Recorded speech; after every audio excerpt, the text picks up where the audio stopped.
Welcome to another episode of Keeping Up with Bobcat. Hope you all had a great day today. Bobcat did. I started this morning with no energy, you all. I just want to lay. But I said, you can't do that. Because if you keep laying down, your energy going to keep going.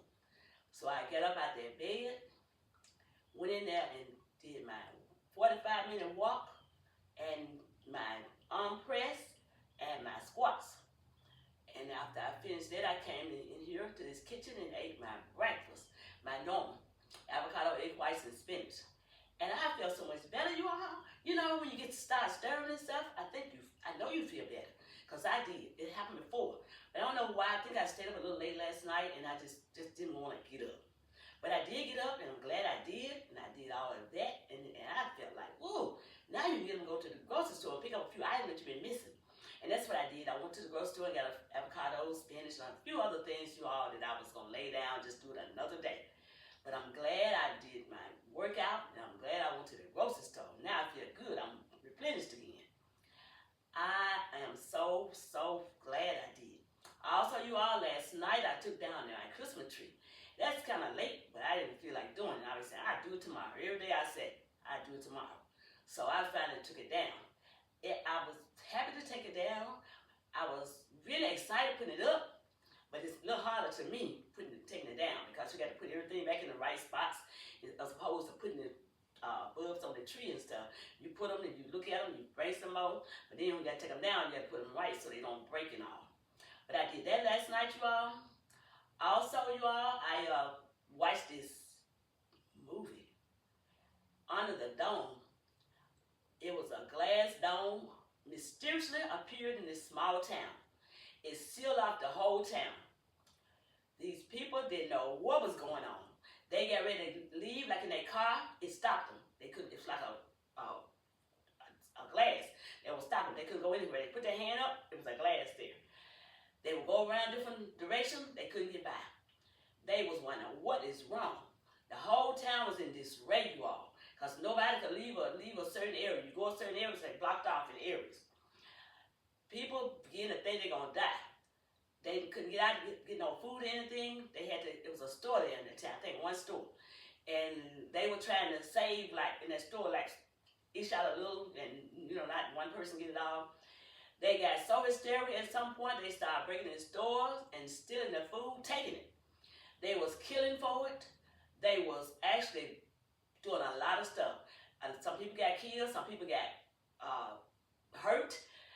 They was out of control. It was you watching the movie, you would say, this person is fake. They not real. The person that you thought were real were fake. The person you thought were fake were real. It was some guy, he decided he wanted to take over and be the sheriff of the town. He was handling all this, telling everybody what to do. They turned on him, they started shooting each other. It was something to see, you all. I was on the edge of my seat for a long time. Watch, you all. It's a Stephen King, a Paramount movie. It was Stephen King. I am so glad I watched it. It was something to do, and it made me think, what if we were sealed out somewhere in a location where we are and couldn't get out, couldn't go home, couldn't see your family? You had to stay there and deal with the people you were surrounded with. And then you had a limited supply of food. It really makes you think about what if something happened like that here, which of course, I know it's a movie, but it still makes you think, use your imagination. I watched that, you all. It was a few days. It took me a few days to watch it. It was, I think, some series, took me a few days. But it was something to see. I said, wow, what would I do? But I still don't know what I would do. I watched that, you all, dead night after night. I didn't stay up late watching that. Also, you all, I need to go to the beauty shop. I need to tell you, look, my hair. I'm late for the beauty shop. I should have went last week, but I'm making an appointment next week so it'll stay healthy. I'm going. Also, you all, I had a good Christmas. Really good Christmas. Really good. I enjoyed the Christmas and the New Year. We had unexpected guests, and I enjoyed. I just talked. We ate. We just went over a lot of stuff from the past. It's always good to get with family. I hope you all was able to get with family during the holidays.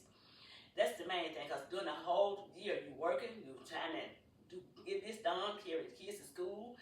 I mean, you going to the job, you're doing a lot of stuff that you don't have to do. And sometimes you forget that you have family out there. So I hope you all caught up on that because I did. Also, you all, I'm going to give y'all some inserts for my book, The Autobiography of My Life, as I told you all.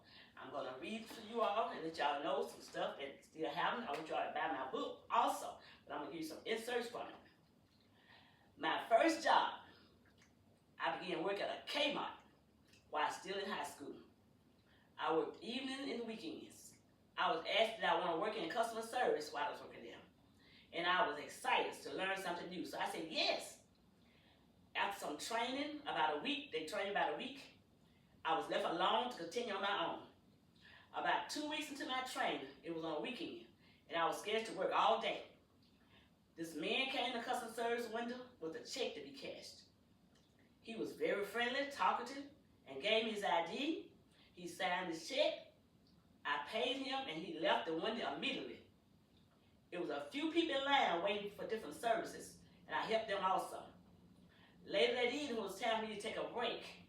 The supervisor came and counted my till, and there she found I had cashed this man's check stub.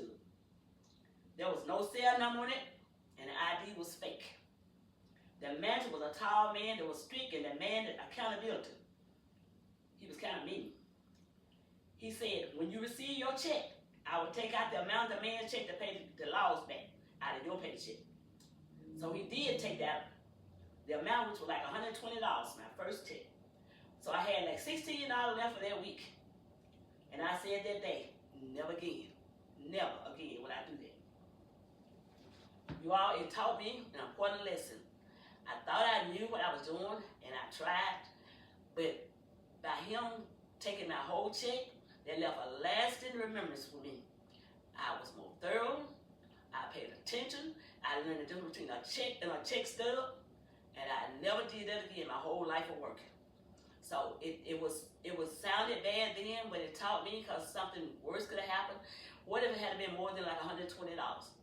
What if it had to be something I had to really, well, I would get fired about it. At least he didn't fire me, he made me pay it back. And I realized I need to be thankful. But then I should have had more training, but I thought I had it, and I didn't. That was a life lesson that I learned.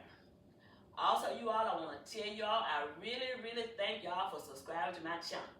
I really, really enjoy seeing you all, your comments.